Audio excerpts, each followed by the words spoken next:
One raid we conducted in Vagator, in which we caught a German national by the name of Sebastian, and we caught drugs total worth around 24 lakhs. So in his possession, we found ketamine powder of around 10 grams, then ketamine liquid around 400 grams, and we found some LSD blot papers around 13 in numbers, and then we also found 2 kgs of Ganja with him. So this raid was conducted last night.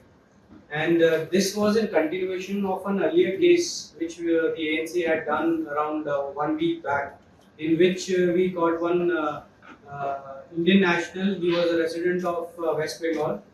His name was Agniv Sen Gupta. We got in his possession around 16 grams of MDMA, which is commercial quantity, and around 50 plus grams of high quality cocaine. So the lead of this German was from that person.